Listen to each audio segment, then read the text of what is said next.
Alrighty, and we're live.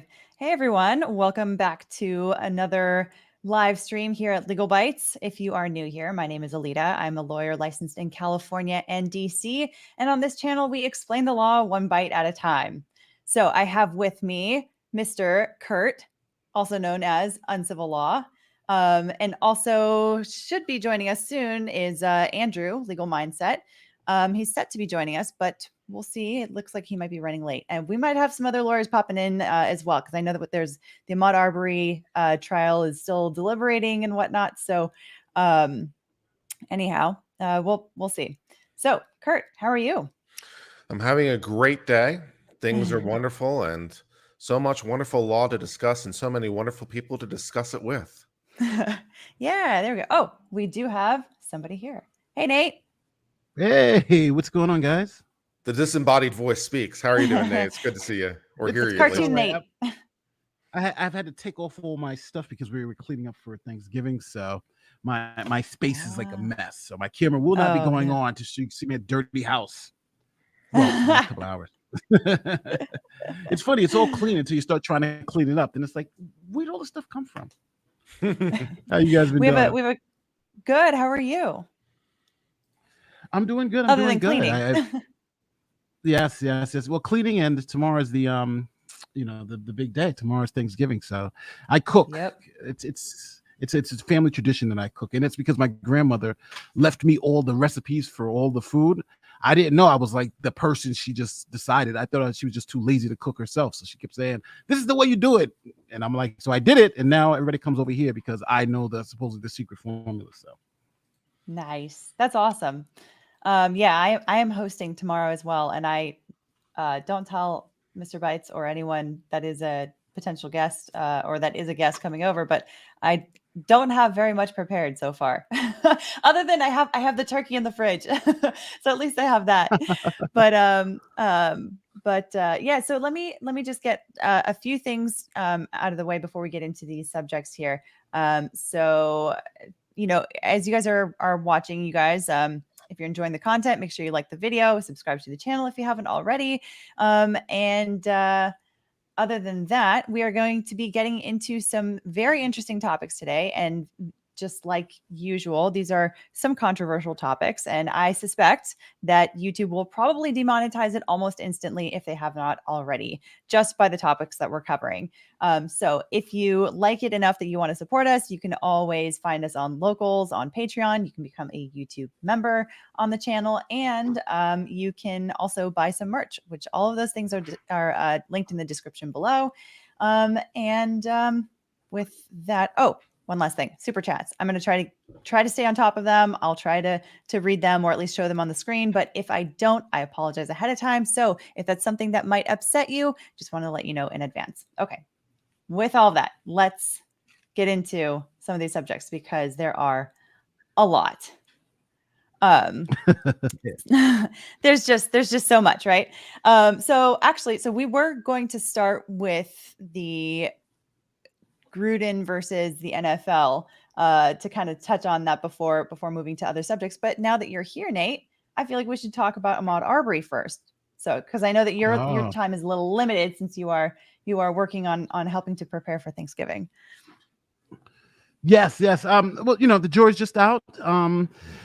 The prosecutor did a great job in closing the other day. And essentially, it just comes down to, were they conducting a citizen's arrest? If they were conducting a lawful citizen's arrest, I think they're off. If they weren't, I think they're in trouble. So based on the way the judge read the law to the jury, it seems like it wasn't a legit citizen's arrest, but the jury, is looking at it. The jury requested this morning video to watch the video specifically three times, and they wanted to hear the 911 call again from Michael. So,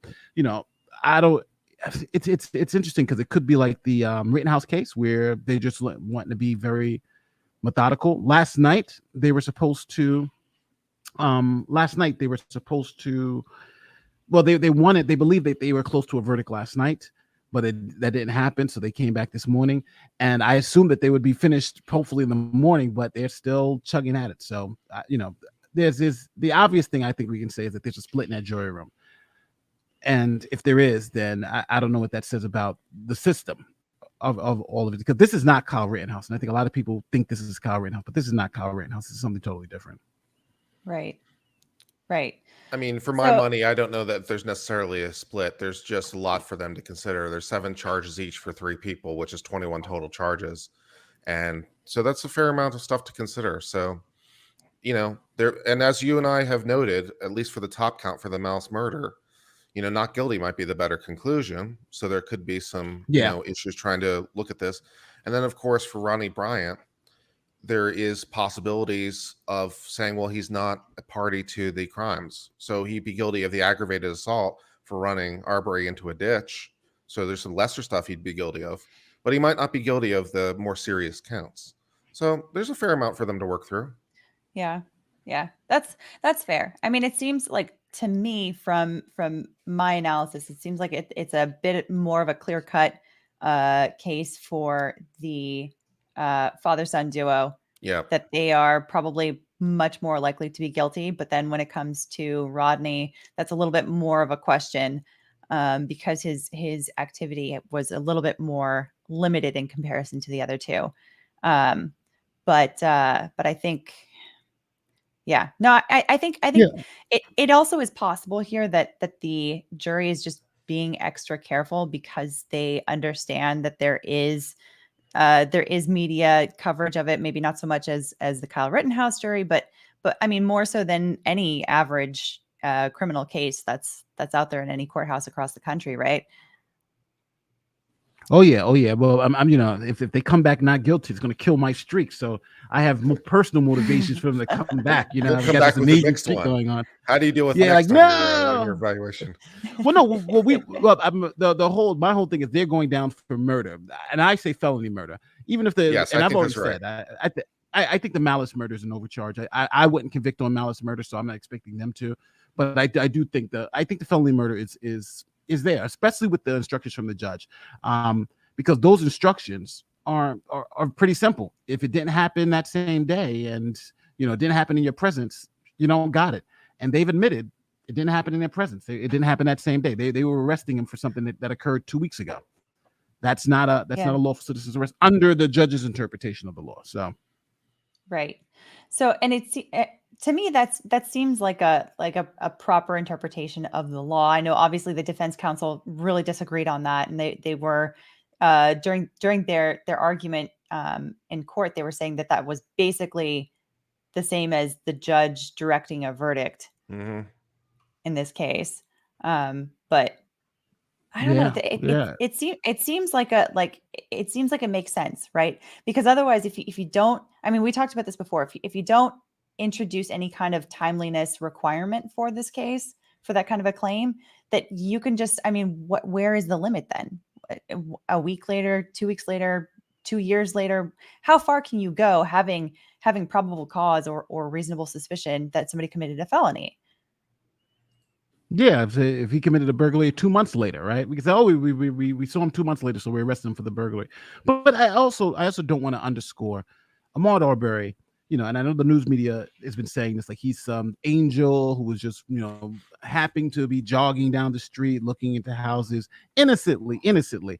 That's not the case. He was terrorizing this neighborhood. These people were scared. You can see from the Facebook group, from everything like that. But that still doesn't mean that you're allowed to kill him, right? That still doesn't mean that what that does mean is that you should arrest him, but you have to arrest him within the confines of the law. And that's what the jury's for, right? To determine whether they're conducting their citizens' arrests lawfully. And I think there's enough evidence there that beyond a reasonable doubt, that citizen's arrest wasn't lawful. But we'll see. Yeah. It'll be, and that's actually a very important point, is that, in any of these cases, you don't need to believe that the defendant is a hero, like in the Kyle Rittenhouse case. You don't have to believe that the defendant is a hero in order for him to be acquitted. You also don't need to believe that the alleged victim in the case was some sort of a saint in order to convict the defendants either. Right, so. Exactly. And this is part of the reasons of these narratives that is a little unhelpful and annoying from a legal perspective, because there's things that we don't really care about from a legal perspective. So whether or not he's a saint that doesn't do nothing wrong, or a looky-loo, or whether or not he has more nefarious intents, we can just look at the evidence and just evaluate it to come to legal conclusions. It's like some of this stuff is irrelevant. Why are we talking about it to some degree? Right. Well, here's a good question. Considering that the statute is specific about escapes, aren't they then claiming he was escaping for 2 weeks? Apparently. I think, yeah, I think so. But I think that also there's a difference between, having like a manhunt, like there was for, I don't know, what's his name? In the Gabby Petito case, Brian Laundrie, like when you have something that's like a manhunt where you're trying to actually catch someone. And there's like a massive effort for that. And obviously that was all state officials. And then also just like claiming that someone's escaping because you can't find them, just like you're like a random Joe Schmo in the neighborhood. I don't know. I think that is, there's a little bit of a distinction there that can be made. What do you guys think about that? No particular thoughts. Sounds right. Okay. Here's another question. Any opinion on the Stephen Avery and Brendan Dassey cases? Do you guys know about those? I'm not familiar with them, but this was one of the super chats. Not off the top of my head. If I had some minor facts, see, sometimes I have a difficulty remember the names of parties, but it's like if you tell me the facts and then it like all comes back. It's like, oh, okay, now I know what case we're talking about. Sorry, guys. I had to. Oh, sorry, yeah, I just had to step away because I had my spaghetti that I'm making for lunch was done, so the alarm went off. I apologize if you guys were looking for me. Yeah. Hey, Nate, do you know about the Stephen Avery and Brendan Dassey cases?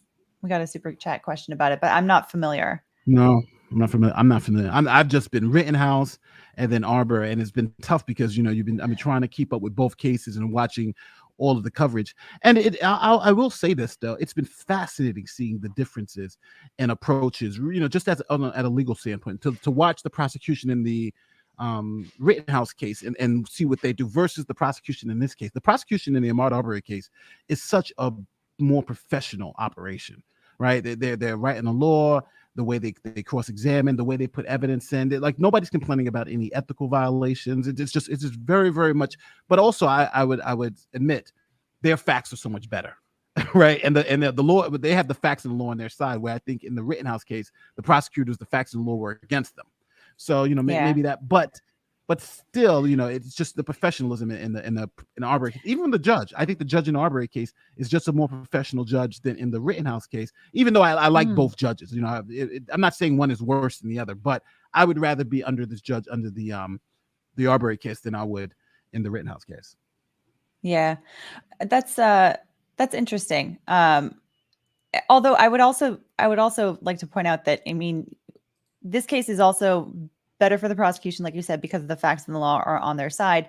However, when we're talking about the ethical issues in the other case, that doesn't necessarily mean that we should expect the prosecution to act unethically when the facts and the law are not in their favor, right? We still would want to maintain that they adhere to all of the same professional responsibility requirements as any lawyer, but also especially the ones that are a higher burden for prosecutors. So just want to point that out. Yep. So Mandy Kadavich asks, by the way, I'm pronouncing that in the Lithuanian way. She comments, she super chats quite a bit on Nick Ricada's stream, and I get mad because he always mispronounces it quite terribly. I don't get mad because I understand Lithuanian names are difficult, but anyway, so I'm very happy to have you here, Mandy. This is her first time super chatting in my live stream. So I have no idea what the Ahmaud Arbery trial is. Can you please describe it to me in 10 words or less? So let's see if Nate can do it in 10 words or less. That'll be fun. Citizens arrest gone wrong. There you go. Yeah, citizens arrest gone wrong. Basically, that's how you can do it. Yeah. We've been talking about the Ahmaud Arbery trial, Ron. So I understand. Yeah. So spent basically 2 hours I'll never get back. Oh, are you referring to closing arguments? No, with Nick and Nate. We had Nate for a while. It seemed like he was dashing off because we thought there was going to be this imminent verdict and not so much. Yeah. They're at lunch now, so. Yeah. Well, okay. So but you mentioned before that they've recently looked at new video evidence or not new video evidence, but they've reviewed the video evidence in the 911 call. So, I mean, how much longer do you think it'll be before they return a verdict? You're asking me? To be honest with you, I mean, sure. Between 20 minutes to 20 days. It's the day before Thanksgiving. I mean, do That's you a really very think good they're going to point. go beyond That's a good today? point. Oh, yeah. That's why I thought they were actually going to return a verdict yesterday, because I figured, I was like, well, people have plans for Thanksgiving and they're going to maybe want to, maybe Yeah, travel or prepare for Thanksgiving or That's got to be the something. most uncomfortable Thanksgiving table to be at ever if you're still a juror actually sitting in a case, because you're at the family table. It's like, what have you been doing? Can't talk about it. And everyone wants to talk to you about it. It's like, I can't Yeah. talk about it. Why? We're family. He's like, Yeah. damn it. That's got to be the most uncomfortable family Thanksgiving ever. Well, And then after half the table wants you to come to one decision and half the table wants you to come to the other decision. Yeah. Leave me alone. I would I would definitely I think either that or they would all be talking about the Kyle Rittenhouse trial. So I feel like that would be just a very odd feeling to be like, I can't talk about this one, but I kind of want to hear about the other one, but maybe not. I don't know. So anyway, excuse me. The super chat that we got earlier that was asking us about a couple other cases, that was from Making a Murder on Netflix. Apparently, I haven't seen it. That's one that I need to see. I have listened to the first season of Serial about Adnan Syed. That was interesting, but I haven't seen Making a Murderer. I haven't seen this stuff. I covered the case. It's an interesting case with the courts of appeal decisions. Mentally impaired young guy who is accused of a very sort of brutal murder, to be quite honest, with decapitations and all the rest of it. Brought into the police station without parental supervision. He confesses, after the police lead him very strongly in that direction. And so the confession looks very, very, very sketchy. Yeah. So that's the whole Making the Murderer case. The problem, of course, on the appeal levels is there a legal error? And the jury knew all the things. It's not like they didn't know something. They knew about the long interrogations. They knew about the police asking the questions. They knew all the things. So what's the legal error? And all the courts of appeal said go away, including the U.S., not the U.S. Supreme Court, apologize, but the federal courts of appeal on the habeas said, look, we can't just overturn a state decision for the hell of it. We have to, show it's manifestly wrong. And it's like, well, by letter of the law, so it's a very sketchy conviction. The jury might have fucked out. Well, listen, guys, I got to run because I got spaghetti coming out, but it's always wonderful. And I'm jumping. I see everybody's like live at this time. I'm like, oh my God, there's so much more. I know we're all trying to figure out our new schedules now that we've got, so much interest in our channels and whatnot. Well, here's a question about CNA. So here's a question about somebody wanted to know if a suspected burglary would be provocation in a case, I guess a case like Arbery. I don't think that provocation is something that has come up in this case. But we'll ask the question they're trying to ask: is suspected burglary a sufficient reason? Is what they're really trying to ask. And the question is no, because suspected, right? There's a difference between suspicion and probable cause. So you have to know a crime is committed to have probable cause. That's the big distinction. For suspicion, you don't necessarily have to know. You just have a reasonably articulable reason, as they say, to believe there's some sort of crime afoot. But for probable cause, you actually have to know there's a crime. And then you have to be able to say, well, this guy did it with probable reasons. So, suspected is not enough, and they don't seem to have enough information. They didn't know. They didn't see him at the time. They didn't know what he was doing at the time. None of them said that they were chasing him for a particular reason. When the police asked, they weren't saying they were trying to do a citizen's arrest. It's not going well for the McMillans in particular. No, No, I definitely think so. Ron, what are your thoughts on the overall? How do you think that this case should turn out, or likely will turn out? Well, based on what I've caught up to this morning on Nick's stream, before which I hadn't really been paying all that much attention since the trial began.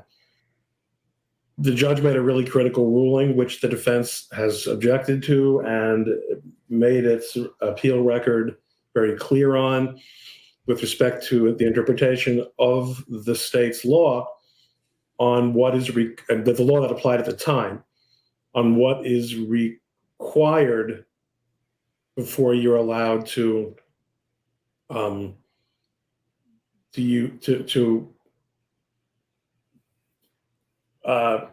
make a citizen's arrest, and whether or not you're allowed to use force.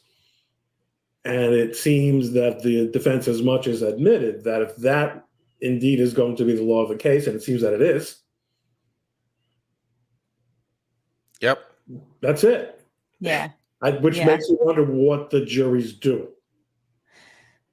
Yeah. I mean, that in this case, I mean, whenever people say, what is the jury doing and why are they asking this question, it's as much fun as anything else you're going to do if you're stuck in court and there are not too many entertainment options. So you can speculate. If you're at home playing the home game, the home version of the game, there isn't really a very good reason to speculate.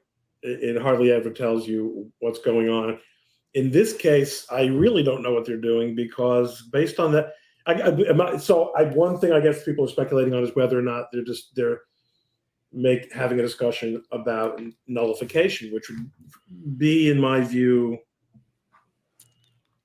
chilling, because there isn't really room for that here. I don't see how there is.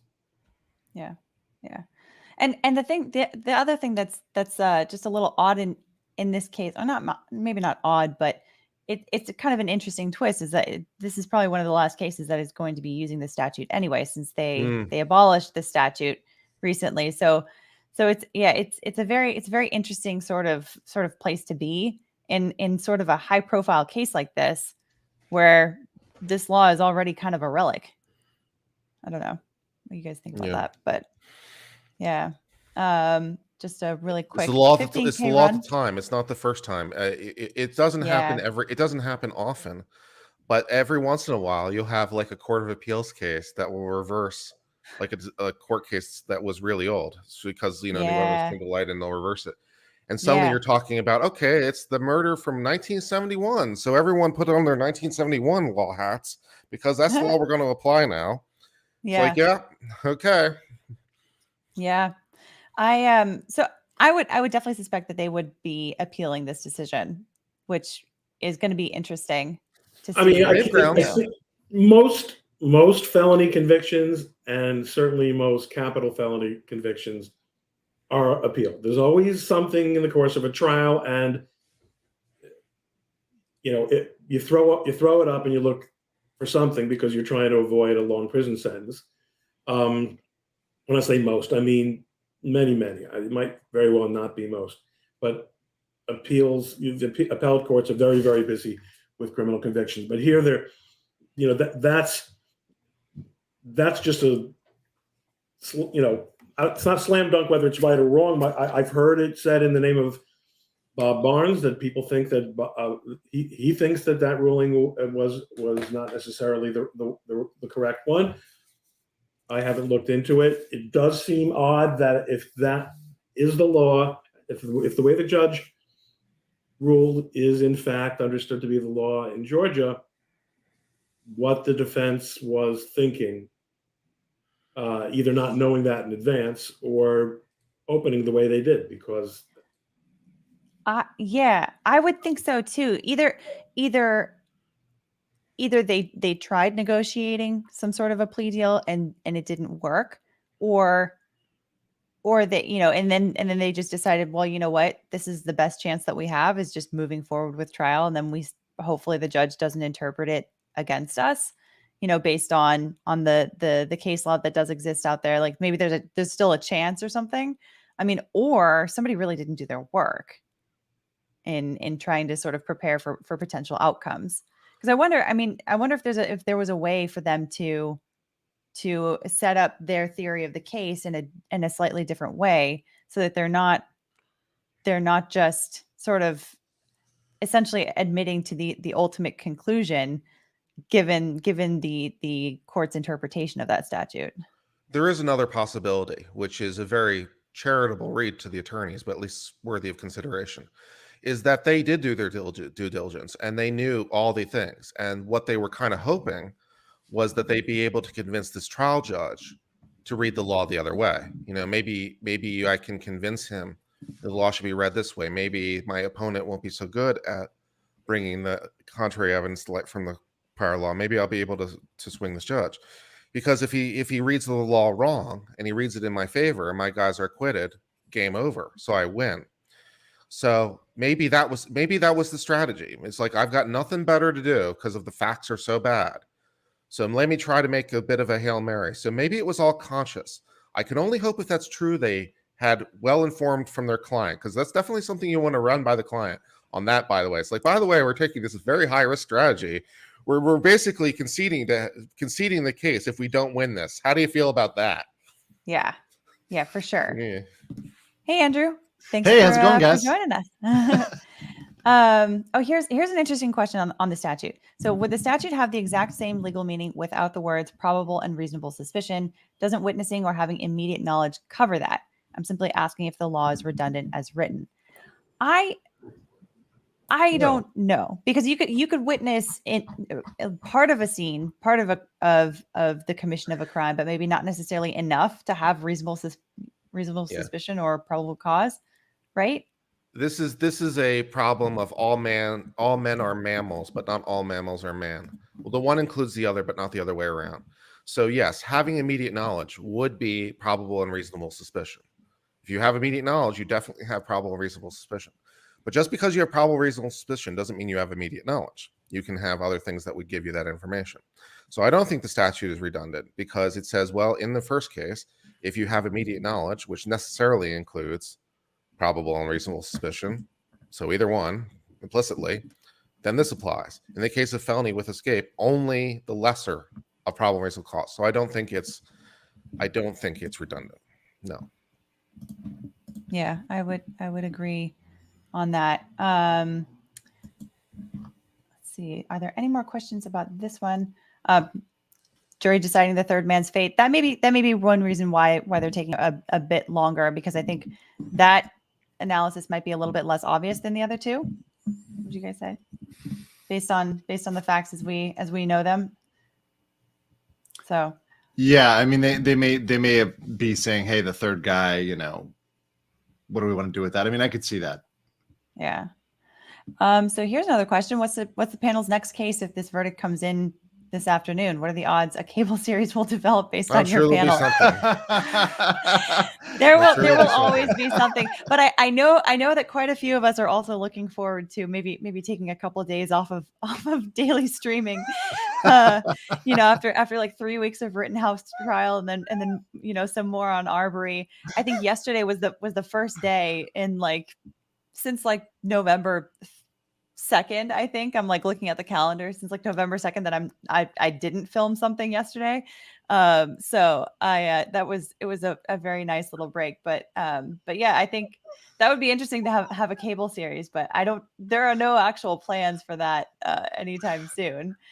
So yeah, we could start claiming actors who would play us. I'm just going to call it not Alec Baldwin. True. So with that, why don't we go to the next subject that I wanted to talk about here? Do you guys know anything about the Jon Gruden versus NFL case? Yes, a little bit. Okay. I know the fact that the fact is that frankly, and one of his arguments, which I think was very interesting, was that they only selectively released information, which I think is a very interesting argument, because probably if you put the comments that he made in the context of, well, the general conversation of what Donald Trump would call locker room talk, right? There probably was a hell of a lot of that type of locker room talk going on, and it wasn't just from him, right?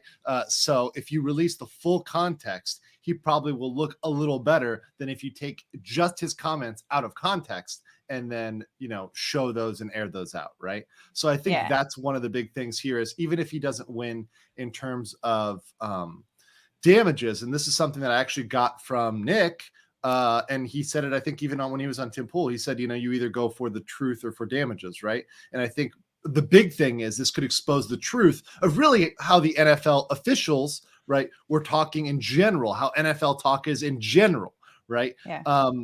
That will be really important for him, even if he doesn't end up getting damages, despite the fact that he's actually used those buzzwords like malice, right? He's used the buzzword, but can they prove it? Probably not. But can he expose the fact that they're full of shit and that these type of comments are going on a regular basis? Absolutely. So for context for everyone who isn't as familiar with the case. So basically what happened was some time ago there were so Jon Gruden was a coach on the Las Vegas Raiders. And there came out an investigation of the Washington football team. There was an investigation having to do with Me Too allegations, and the NFL was coming under a lot of fire based on the way that they were handling that investigation. And the according to the complaint, the way in which the NFL and Commissioner Goodell in particular decided to sort of take the heat off of the NFL was to kind of find a scapegoat within one of the teams. And that scapegoat was Jon Gruden.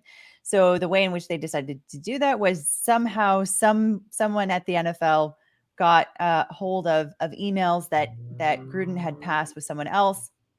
I believe within the team, maybe not. So, and those emails, some of them were quite offensive. There was some racism, misogyny, and that kind of stuff that apparently is in these emails. And so what they did was they released one email and then expected him to be fired for that almost immediately.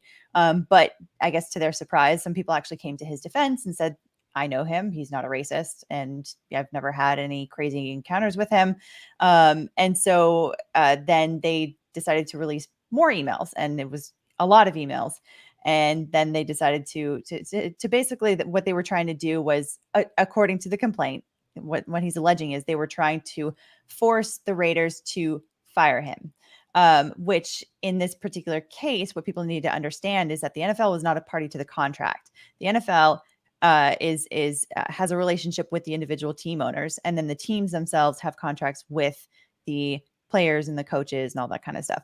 So what he's alleging here now is that the NFL and Commissioner Goodell in particular decided to release these things, not just to take the heat off of them, according to the current social crisis, I guess, having to do with these Me Too allegations, but also to sort of to break his contractual connection with them, even though they are not a party to it. So yes, yeah. So with that, Kurt, do you have any questions about it? Because I know you were a little less familiar with it. Yeah, the question is, what exactly is the underlying tort when you're talking about like a tortious interference or intentional interference with contract? So what is the underlying wrongful act that they're doing? The emails are presumably, so there's a possibility that the emails are hacked, but that's not my understanding. These are emails the NFL had through legitimate means. So let's assume that's true. These are emails they had legitimately. So do they have the ability to publish them themselves? Yeah, probably, almost certainly. Do they have can they hope that might receive a particular result? Yeah, but I don't think that's quite tortious interference without more.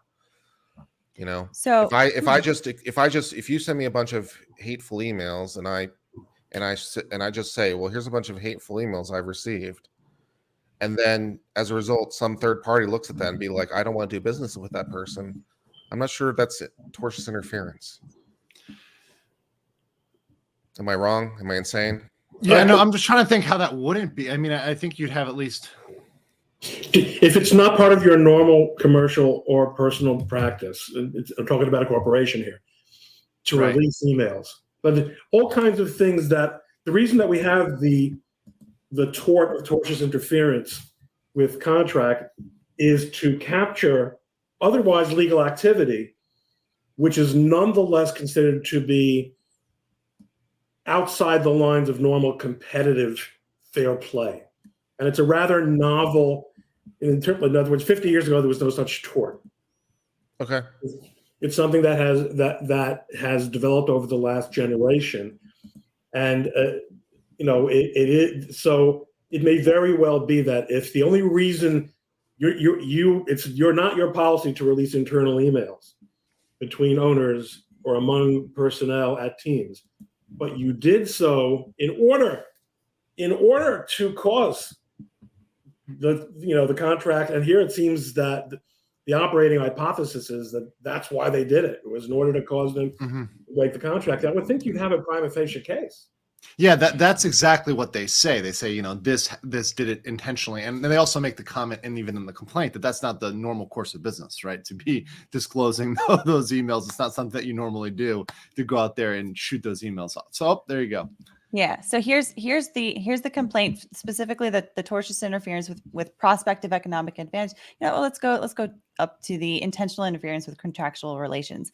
So I think that, looking at this complaint, the way that it's drafted, I think it does state a prima facie case, and I think that it's likely to get past any kind of a motion to dismiss, which means that they will then get into the discovery process. And it sounds to me like this particular lawsuit might have multiple reasons for filing. There's obviously the actual, intent of getting damages for an actual harm, and trying to recover damages for the fact that he was fired. He lost all of his sponsorships. He lost, all kinds of different forms of revenue as a result of this. But then also it seems like the other, I guess, motive you could say for filing this complaint is also getting to that discovery process, so that all kinds of emails can be released, showing that he's not some sort of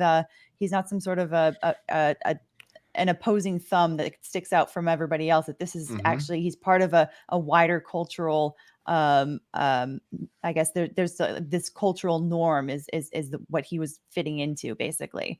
So which I think that probably is one of the NFL's bigger fears here, because of the fact that they were. Why does he want that? Why does he want that? To get back at him for screwing him like this? Well, they did fuck him pretty hard here. This is screwing up his career pretty bad. So I could see the value in that truth. I could also see a situation where he may be trying to negotiate a settlement with them to get a job back. All right, let me ask a point of clarification so I can become educated on the law. So you said as a corporation. So I would be interested to the degree to which, as a corporation or as just a private individual, the analysis would change. So let's suppose that I have some kind of relationship with someone who's running a business who has also a moral front component. So it's a business that has a moral statement as part of their mission, right? So I'm in business with this person independently, and I come into knowledge of some other person who I then learn is in business with them. But this person is not only not aligned, they've said some really horrible things, right? So, but this information comes to me legitimately through some legitimate means. I find this information out. So it wouldn't necessarily be my normal practice to expose my private emails or private correspondence. But at that point, would I be engaging in tortious interference by exposing that information, or is it different? If your purpose is, if the person that you're targeting here is your competitor, then I've at least raised a question that you may have to rebut, as to, no, I'm really trying to vindicate what all the society thinks about singing telegram delivery men, because this guy is the most unprincipled and unscrupulous one, and the world has to know. But that's an answer. The jury may or may not buy it. But if you're saying, if it's just, I want to expose wrongdoing, I'm a reporter, or I'm a customer. If your motivation isn't competitive, then it doesn't even come into the rubric of unfair competition at all. So let me ask on this issue then, if the issue is competitiveness, then the NFL isn't really in competition with the Las Vegas Raiders, right? So They're not. Is that a factor that's in play here? No, For so it an doesn't have improper to be a motive? direct competitor. It has to be for your own business interest. Yes. An Okay. example. Your own An business example. interest.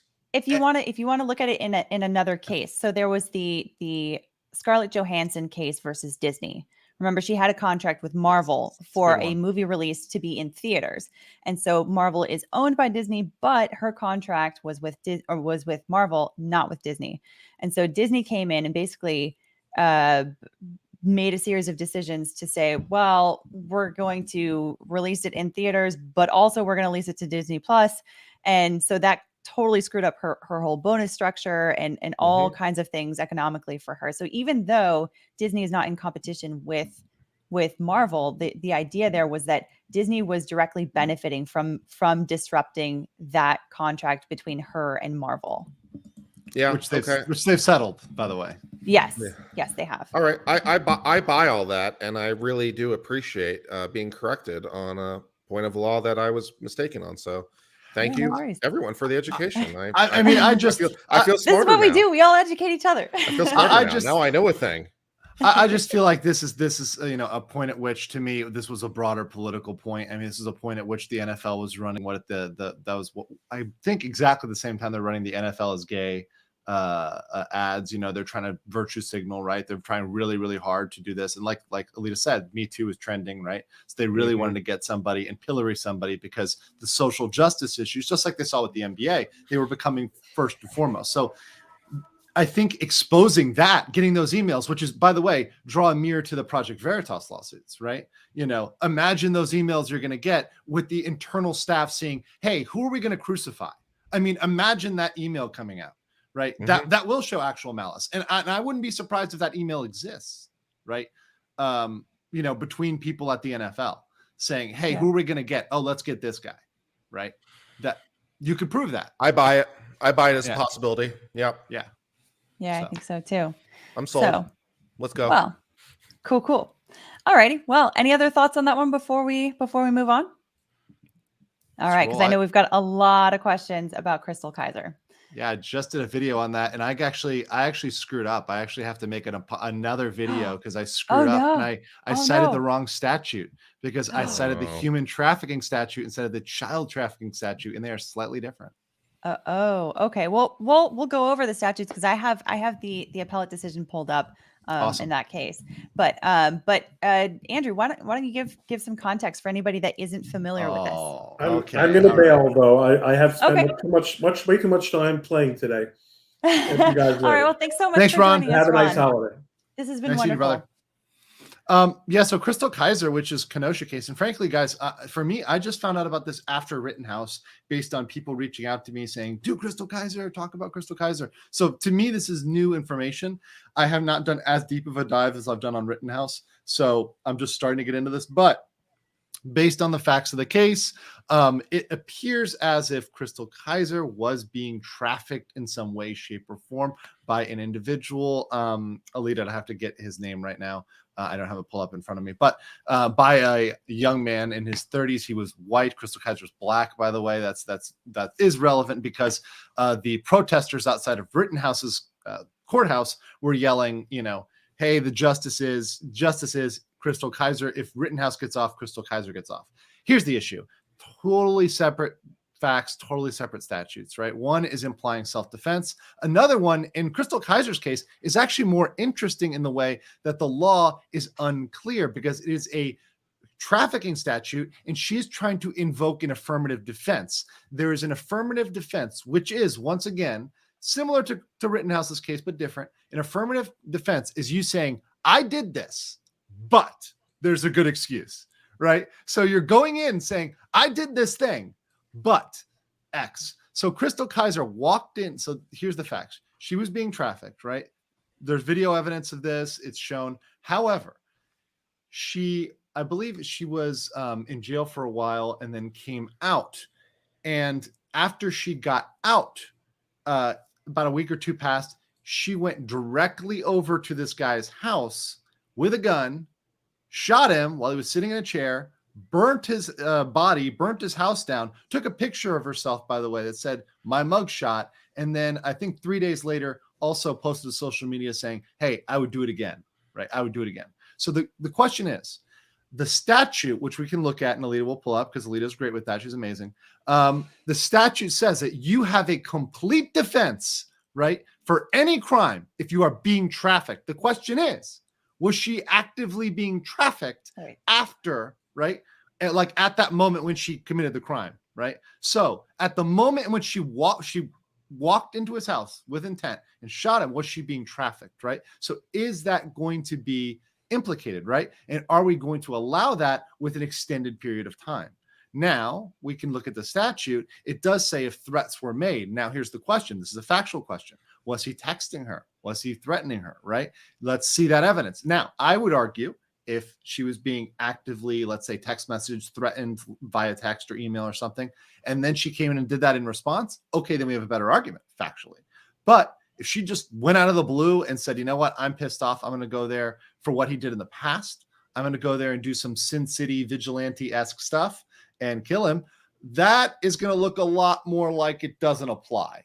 However, she's a very sympathetic defendant because this guy is a piece of shit. He is a horrible person, right? And this is a case where I said on my video, and I'll say it again, and I'm not abashed about this, it's very much jury nullification. If I was in the jury, I would probably, vote in a certain way, even if the law wasn't implicated here, because she's very sympathetic, right? And I acknowledge that. This is a very sympathetic case. So it's very interesting. Anyways. So here's the appellate decision for State v. Kaiser. And I'm just kind of pulling it up for their discussion of the statute because that was what was very interesting. Now, correct me if I'm actually not entirely sure, Andrew. Make sure this is the child trafficking because she was under the age of 18 at the time. It is slightly different, and the difference in the statutes is, by the way, with trafficking and child trafficking, under age of 18, there's no consent, right? There's a consent element. Right. There also for adults is a definition in the definition of trafficking. They include services, which is pretty much labor. They take that out of the child statute and focus solely on sexual acts. Right. So commercial sex acts or sexually exploitive acts. So in the trial court before it got to the appellate court, did they have a full trial or was this a motion that got? No, this is a motion that got thrown up because of the affirmative defense, right? So they weren't allowing her to assert it. The trial court judge says it doesn't apply to your facts. And his interpretation was that indeed the affirmative defense was too broad, was overly broad because it's an exemption from all crimes. So his thing is, well, if we apply this the way you're asking us to, this is way too broad. And that's the argument here is how much of a cooling off do we want to allow? Where's that line? And do we want to have people a year, 2 years, 5 years, 10 years later going after people? I mean, and I'm not saying, look, from a moral standpoint, we can have that argument. But from the application of a law, that's a slippery slope. Well, what does the Court of Appeals say about direct result? Because that's the more interesting. Any offense seems pretty clear on its face. I mean, that's all the things. What does direct result mean according to the Court of Appeals? Okay, so according to so let's start with the statute itself. It says a victim of a violation of Wisconsin statute 940.3022 or the other one has an affirmative defense for any offense committed as a direct result of the violation of those statutes without regard to whether anyone was prosecuted or convicted for the violation. So, as Kurt just mentioned, what is really important here is what is the definition of direct result? Because apparently the statute itself does not provide a definition. Of course it doesn't. That'd be too convenient. Of course it does. Yeah, exactly. So in this opinion, they were kind of going through all kinds of different definitions that were proposed, so they were talking about how first they looked at the definition of result and then direct and then kind of putting them together. They were looking at Merriam-Webster and Black's Law Dictionary and all kinds of, you can see it's just for paragraphs and paragraphs and paragraphs. And then finally they determined that considering the different dictionary definitions and court decisions related to the terms direct and direct result, some guidance emerges. In determining whether a jury should be instructed on whether the commission of a particular offense by a trafficking victim is a direct result of the violation of the statute, a court should consider a series of factors. Whether there is some evidence to support such a finding based on whether the victim's offense arises relatively immediately from the trafficking violation of which the victim is a victim, is motivated primarily by the trafficking violation, is a logical and reasonably foreseeable consequence of that violation, and is not an insignificant part caused by events, circumstances, or considerations other than that violation. And then they say this is not intended as an exhaustive list of factors for a court to consider in making such a determination. Rather, it is merely intended to provide some guidance. So it's like, reading this, it's like it's kind of helpful, but kind of not. Kind of not. No, Kind of not at all. relatively. I mean, that's what? How relatively? Yeah. So yeah, so I can see why there's still this issue, this dispute in the trial court, because they kind of were like, okay, you can like look at all of these different factors, but we're not going to really narrow it down for like how to guide you in any of these ways.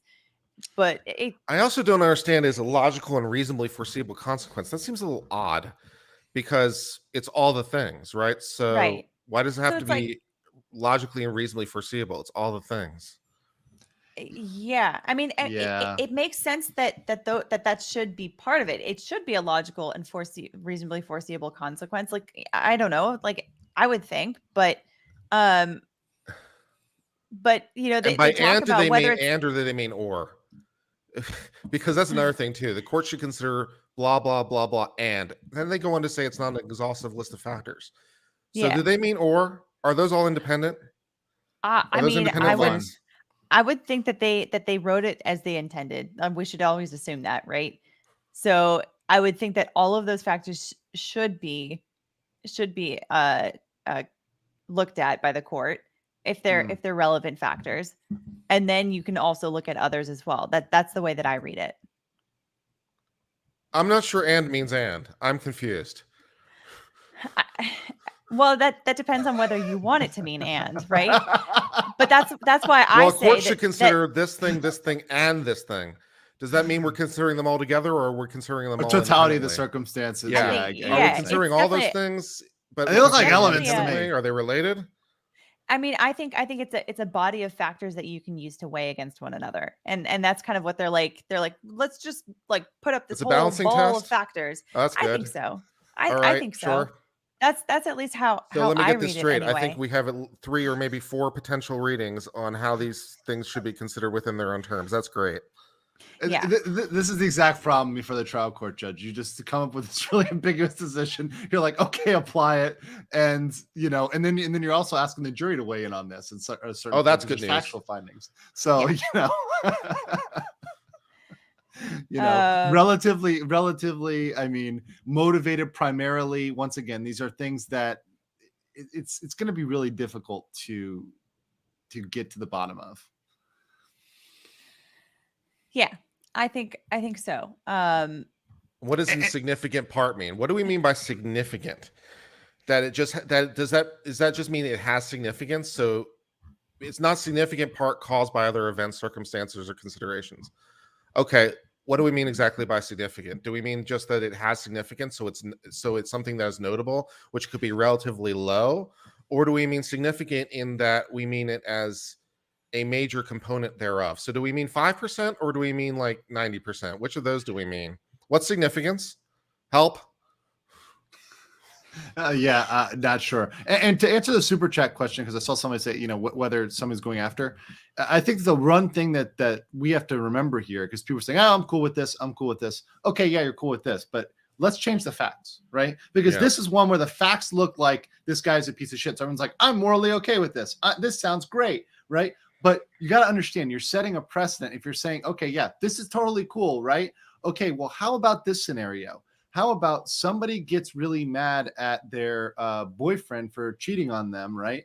And, implies that they were being trafficked at some point, right? Mm-hmm. And goes over there and Jodi Arias is them, right? I don't know if you guys remember the Jodi Arias case, the 27, graphically kills them, but just then turns around and says, oh, I was being trafficked, right? Is that now an automatic affirmative defense for murder, right? Are we really going to allow that where people can just claim, oh, yeah, I was being trafficked? Because the standard is in the burden shifting. That's a massive thing, to shift the burden back on the prosecution, right? And say, okay, now you've got to prove this wasn't this, right? That's a massive standard. That's a huge out, right? We Yeah. don't want to be giving that as something that pretty much almost anybody could claim that they were being trafficked at a certain point. Of course, it's going to be more believable coming from certain people. But yeah, do we really want to go down that road from a precedential standpoint? I mean, all I can say to that is preach it, brother. Preach it, brother. This is something I think people fail to consider is how will this be used in the future? That's like why bad facts make bad law, or bad cases make bad law. It's like Right. when your initial impulse is to sympathy, which isn't a bad impulse, but you have to remember that what is true today will be true tomorrow, and in situations beyond your control. So I appreciate what you said earlier about if I'm a juror, maybe I'd consider nullification because in this particular fact pattern, this is absurd. But as a judge, if I'm on the Court of Appeals, totally different mindset. Because I have to think about all the cases. I have to think about all the cases and how this will be used. So, yeah. And the legislature isn't giving me a lot of help, so that's fun. Yeah. So, Yeah. Yeah. And anytime there's a carte blanche, one of these affirmative defenses, and this affirmative defense is super broad. It is any crime, no matter what, right? I mean, it's very, very, very broad. You have to be very careful when you're applying something this broad. Like this is a get out of jail free card. I mean, in the law, there's very few of those. And when there are, they're very well articulated. This clause, the specific clause, this, hey, you're out, is a line, and it is so broad that the potential for misuse is huge, is absolutely huge. So great. Yeah, I definitely agree. I mean, because we can't just assume that things are as bad as as they're alleged, right? I mean, because that's why we have a whole process to figure out the truth of the matter asserted. Even right? if they are as bad as alleged, we still have to think broader than that. Well, for sure. Yeah, for sure. So, and that's why I brought up on my thing. I brought up jury nullification. I said, if this is a case where the facts are really dog shit and the law, the law doesn't line up with it. Okay, that's the case where I'm not opposed to it, right, guys? I mean, I bring that up there. I'll say it, because she is sympathetic based on the facts I've read. Yeah. Right. And that's one of the things that's difficult about a case like this is that, where the harms are so long term on her.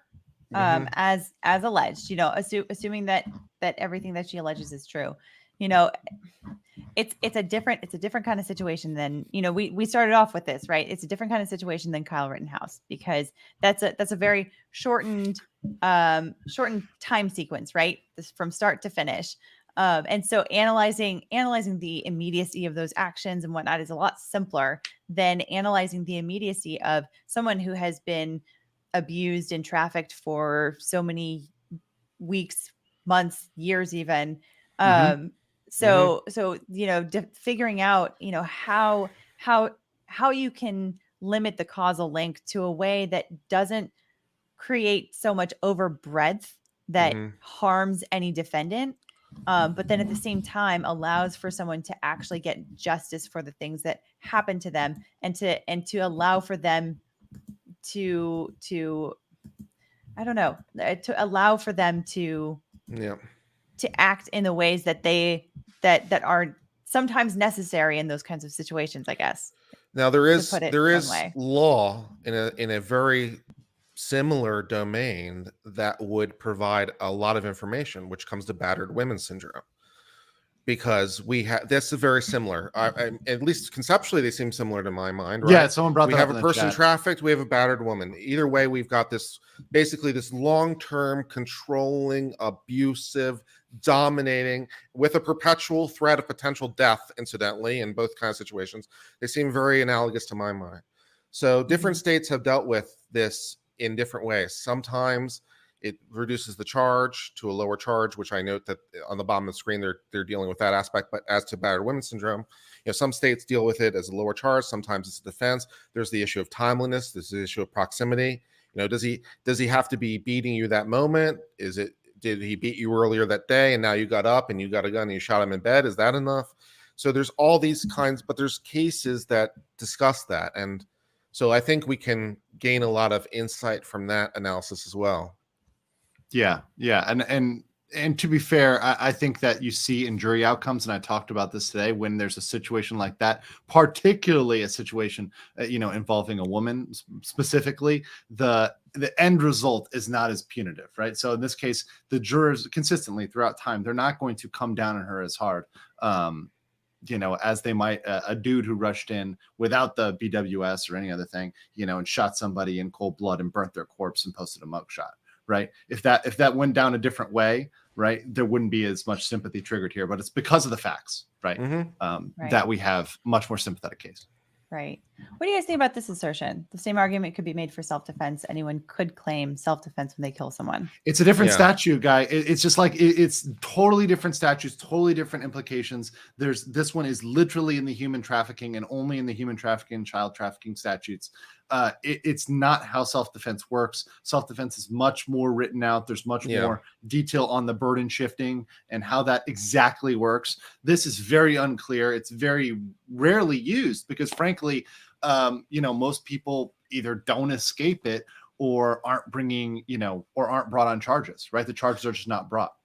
There's a very interesting difference just in the terms of the development of the law. Self-defense goes back basically forever, because the concept of self-defense goes back forever. So we've been dealing with self-defense forever. So we have a pretty good conceptual understanding of what it is and what it is not. Battered women syndrome as a defense doesn't go back that far. I mean, you're talking maybe 80s or maybe late 70s as a concept. And so it's in the grand scheme of law, it's relatively new. And we've only begun to become solidified maybe in the last 20 years where things have become solidified. The problem here is that Wisconsin, with basically no precedent, especially because it's all the things, the Wisconsin legislature just created a new thing out of whole cloth, which is fine. They can do that. They're the legislature. They have the power to just poof things into existence. Unfortunately, the poofing does not have any precedent. And so we're all confused because we can't rely on the many, many case law discussions from many, many jurisdictions because we don't have a lot. So it's a different legal posture for sure. And this happens to be going down in Kenosha of all places. I mean, Kenosha, at the same Kenosha time, what are the odds? Big city in Wisconsin. Who knew? What's Rick, up, Rich? I think you're muted. Yeah. Somehow. Okay. You're muted. What he's saying is this coffee is amazing. I love you all. Okay, great. I think he might pop out and pop back in. Yeah. So is there any more of this court case that we can discuss other than this when we got completely confused? This is pretty, frankly, it's in a way, it's kind of straightforward and it's confusingness, right? Once you go in and you look at the affirmative defense, you're like, okay, this is confusing, needs to be rewritten. Like Caleb said right here, these are vague laws and we need to take action. I think this and the Rittenhouse case have shown, we need to be rewriting these vague laws or just removing them, right? I mean, if there's some so vague as to be moot, then let's just get rid of them or rewrite them. Right. Hey, Rick. Can you hear me now? I'm making jokes about never having heard of Kenosha. I don't know if you all have the same problem, but I have to bounce between the mics before I pop into one of these. And thankfully, I mean, it's been great, but I've been in so many, I have no idea what StreamYard thinks. Look at you, humble bragging. I'm on every stream, so it's hard now. I heard you talking about this is tea, not coffee, but I have to calf up, man. Nick had me on until 4 Richard, in the morning. do you know what the hell this means? Do I know what the hell this means? Yeah. This is the Kaiser no, case, because that's how you're asking what about. I think one of the interesting things about being a lawyer and talking to clients, especially when you've got something novel, is just how much you don't know when you're talking about these things. And it's essentially reading minds, and it's reading minds of a judiciary that hasn't had the question posed to it yet. So I think it should be applicable, maybe, but I mean, who knows what a given judge will think. Appealed to the Wisconsin Supreme Court because someone needs to take another crack at this. Yeah, well, there's certainly a lot of law out there, and I get this conversation a lot. That's like, well, why is it that way? Why is it this stupid? Why is it read that way? And as practicing attorneys, we're not in charge of that, right? We say, okay, we don't know what this means necessarily. We don't know what a judge will think that it means. We don't know what the legislature intended when they said X, Y, or Z. But you in the world are dealing with a circumstance where you have to try to ascertain a risk percentage on how these things are going to go. And so I throw my hands up. I say, hey, it looks like it might apply. I don't. Okay. Yeah, it's about the best we can do. Oh man. What am as jurors I'm supposed to be figuring out now exactly? Yeah, imagine as a juror getting a blob like this for how to figure How am I out whether supposed to or deal with not. that? I don't know. Yeah. I mean, you have 4 lawyers looking at this and kind of scratching their head. Imagine somebody that's just like, I don't know, I just walked in here. Like, I work at the Dairy Queen down the street. I think not legal sure. legal mindset's idea as a practical matter was a good one. It's like, how about we just agree that the defendant's a complete scum and we don't care either way. We just come back with not guilty because he's a jackass. Well, I'm like, every okay, time you see the word- that's a nice short circuit. I'm on board. Let's do Every that. time you see the word some, every time time you see the word reasonably, every time you see the word foreseeable, all of these words are extra Significant. layers of we don't know, right? Yeah. And they're put in there Yeah. because the court doesn't know. The court is concerned, the judiciary, the legislature, whoever is actually looking at these rules, they don't want to be put in a position where somewhere down the line, some kind of bright line standard they put forth didn't capture what they wanted it to capture, or over-captured somebody that is clearly innocent, or at least sympathetic. Definitely don't want to over-capture. So you get a lot of laws that are this kind of big old amorphous blob that says, do we like you? Then you're fine. If we don't, we can use these words against you. And that's the sad part about all of this. Yeah. But it's the reality. And the fucked up thing is that that really ticks me off is that the people that are out there protesting outside of Kenosha are the very same lawmakers who enacted this statute ambiguously. They're the ones who don't know how to write it in the first place. This is all your fault, damn it. And they're lawyers, and most of them are lawyers, right? Incidentally, you could pass a special bill.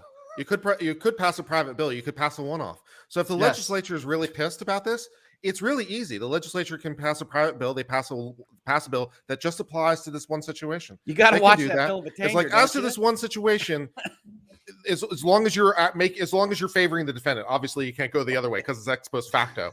But as long as you're favoring the defendant, it's like, we're just legislatively nullifying this because we can, which you can. Right. So that'd be fine. That's great. Why don't you go to the legislature and do that? That would solve the problem. Yeah. There's other remedies. Prosecutorial discretion, when it's working, is designed to hit this kind of stuff, right? But this is in Kenosha, and we know about the DA in Kenosha, don't we? So we unfortunately do. We know way too much about the internal operations of the Kenosha DA's office. What's going in the front door or the back door? Everything that's going on in the Kenosha's office. Yeah, it's very interesting. So here's a question. Judge said that they can't use the affirmative defense argument in this case. No, it involved homicide. No, that was the trial judge. At the appellate level, they countered that. So that I don't think the trial judge said because it was homicide. I think it was because of the time or something. What they said initially in the trial court was that I believe the trial court decided that the affirmative defense could not be used as a complete defense. It could only be used to reduce it. Okay, yeah, that's wrong, and the Court of Appeals says that too. Yeah, that's a wrong decision. So the Court of Appeals said that's incorrect. It is a complete defense. But whatever it is, the question is whether or not it applies. I think that's the actual legal issue. I just think that maybe the trial court judge didn't have the balls to say that, saying, well, this is a really sympathetic case, so I'm going to say maybe, instead of just saying no or yes, right? Let's just come out and say it one way or another. Say, hey, this doesn't check out because you had a cooling off period, right? That's a reasonable assessment of the law, right? Right. Or it does apply, right? Either way. Right. Well, so here's another super chat that we got earlier that I couldn't quite figure out how to fit it into the conversation without just totally diverting everything. But we had a question from somebody asking, this is Domikazi asking, can the state try somebody on an adult while simultaneously charging them with under 18 statutes? Yes, sure. Yeah. I don't see a problem with that. Well, if they are in fact under 18, then that applies to them. And if they're being charged as adult, then I think so. As long as the adult statute doesn't only apply to people who are over the age of 18, that's not an element of the crime, right? Because then, like, if an element is you need to be over 18, then that would be a problem. I just need to see the specific statute, right? Because sometimes that is an element.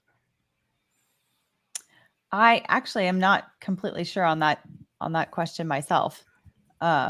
Because I haven't. It would depend on jurisdictional precedent and things like that, right? I mean, you're asking, how these things have been interpreted, because as a statute, I think legal mindset is right. It might be an element that could be a problem, but I think the actual question posed to you is the law required to not be essentially hypocritical when you're looking at a charging document, right? That you're going to use an adult statute over here, we're going to use a minor statute over here. A lot of the times the law can be as hypocritical as it wants if they otherwise apply by the elements. Well, now wait a minute. That's what happened with Kyle Rittenhouse, because the misdemeanor gun charge was an under 18 statute, and then in the rest of the charges he was charged as an adult, right? Well, there's no baby murder, right? There's no here's murder under the age of 18 and here's murder above the age of 18. There's just, this is the murder charges, right? Right. I mean, so, but that would be an example of being charged simultaneously. Well, I'm just wondering, because sometimes there may be different statutes, right, and different things that are triggered here. So I'm not sure. I think, like Hogue said, you got to look specifically at the precedent. You got to look specifically at the statutes. It's very difficult when you're just making a generalism across all 50 states. And I'm not. Across all 50 states, Yeah. If this winds up being televised, we'll definitely watch that, man. Jesus Lord. Yeah, Michael Kennedy wants to know what are the chances that Judge Schrader will allow cameras in the courtroom for this case. I doubt it. After the last one. I don't know, man. It's going to be some really hard testimony for some people, and we can look forward to many YouTube strikes, I'm sure. Yeah, that one will be big trouble, especially since there's video of this stuff going down, and they've got it. And there was a little bit of drama on this with, did the DA release all of the information? That issue again. Well, this is the first time I've ever heard that off Kenosha. Yes. Yeah. So I mean, that's always up there for debate. Yeah. But yeah, I think that basically kind of covers this case, right? I don't think there's really not much more in else this court decision that's worthy of discussion. I don't think so. I mean, legal mindset. Is there anything else that you have covered elsewhere that?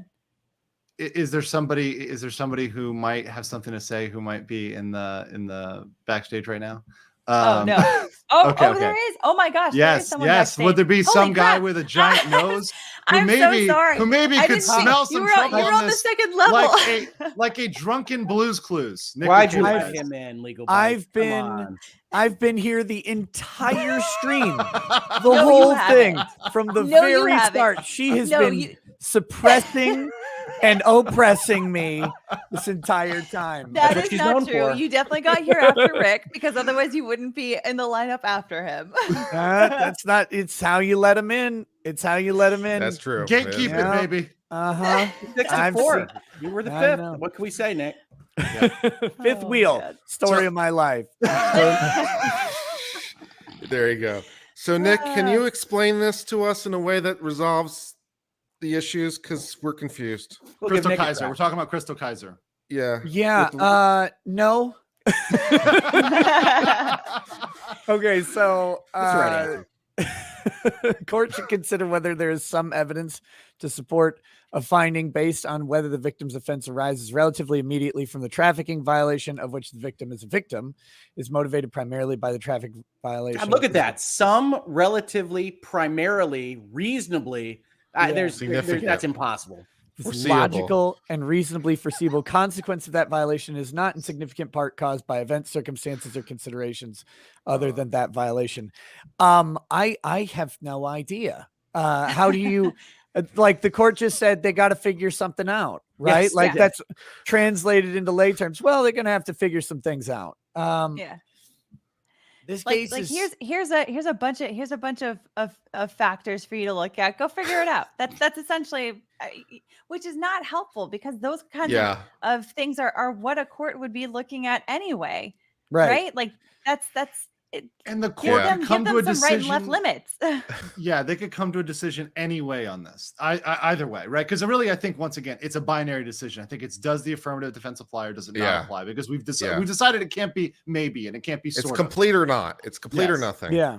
But I mean the way It's frustrating because, and I think it's frustrating for the court, because what they have to do is try and articulate that, yes, you can consider these factors in your reasonableness analysis on self-defense. I mean, I think to me, that's kind of what they're saying is like, yeah, these things can influence the reasonableness of a self-defense claim, but you have to do it. But they can't make bright line rules on it because, Chrystul Kizer has some interesting issues in her case, right? Like she, and correct me if I'm wrong in the facts, but she killed the John, right? And then went back to the pimp, so to speak. Is that correct? No. In this case, she killed the pimp.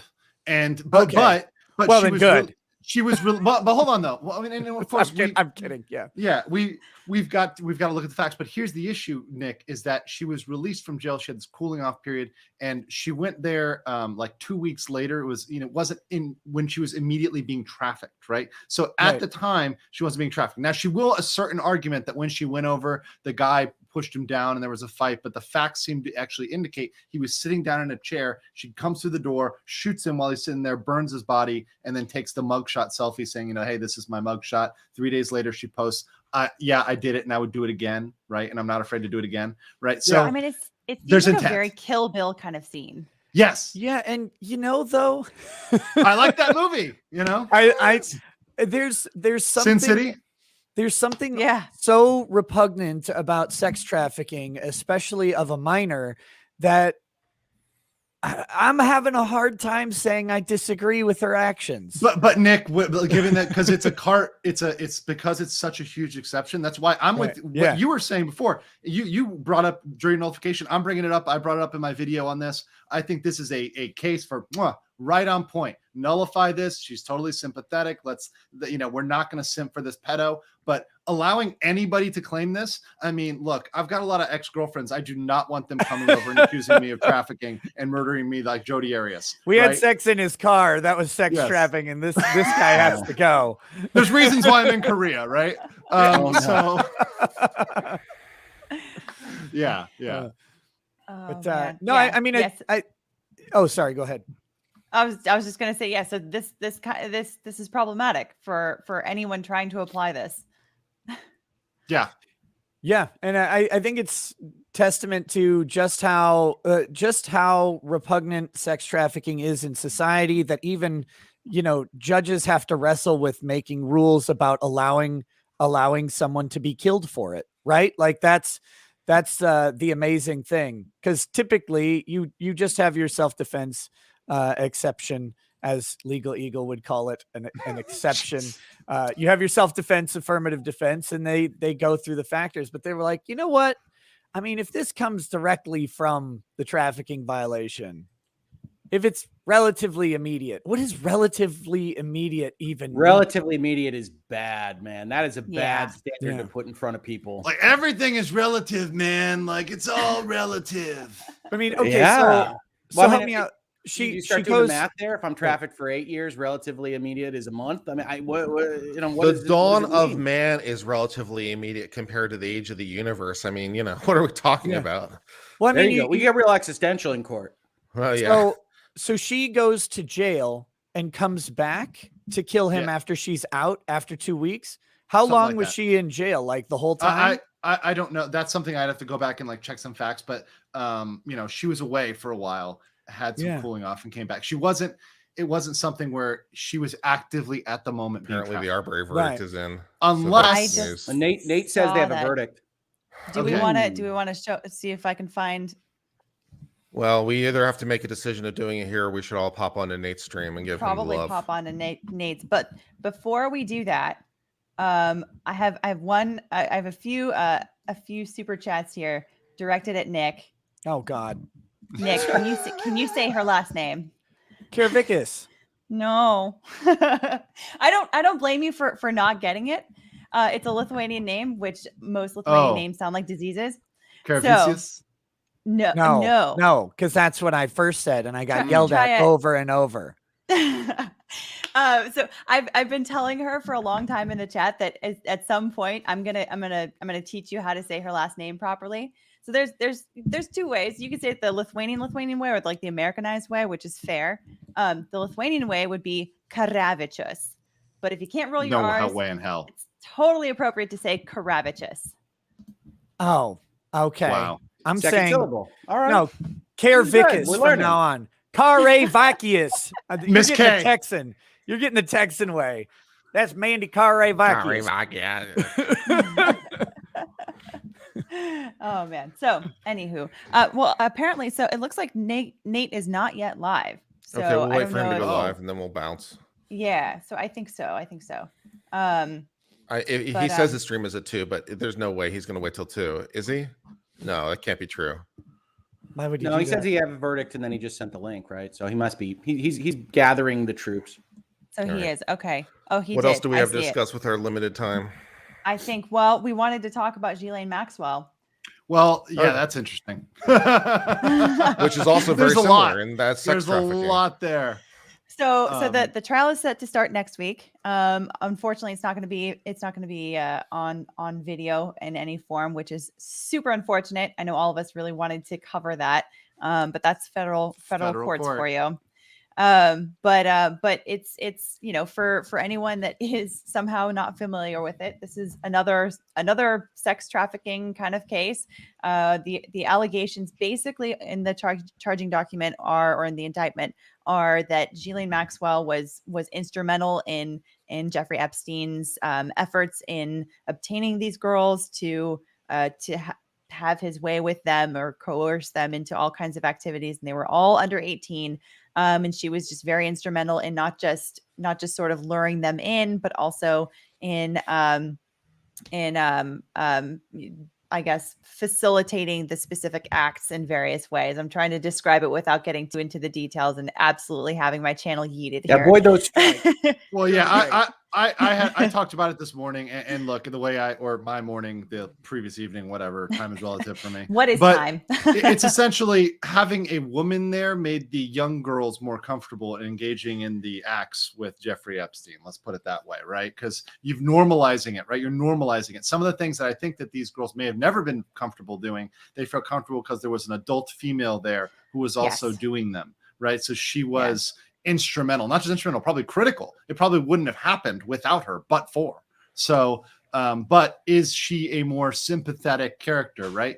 I talked about it earlier with a guest about Elizabeth Holmes from Theranos. Are people going to say, oh, well, she's under the spell of her boyfriend? Are people going to take it lenient on her, right? I think that's up for debate, right? I frankly, I hope that she's charged. I think that she's definitely at risk based on the people that are in that black book. We're looking at Prince Andrew. We're looking at the Clintons in that black book, potentially through their people that they're connected to. I wouldn't want to be her walking out. Spill all the dirt. Yeah. I think it's going to be a very, very interesting case, and hopefully there will still be some decent media coverage on it. But it looks like Nate is live. I see that he's up. The jury is not back in the courtroom yet from what it looks like. I am about to link to the video there in the chat, and I'll link to it in the description below as well. So I guess we can all run over to Nate's channel for this verdict. Perfect timing. Yes. We got through like Yes. all of my subjects. I'm very happy about Look it. at that. All right. All right. Okay. See you guys. Have a nice See you night, on y'all. the channel. Bye, guys.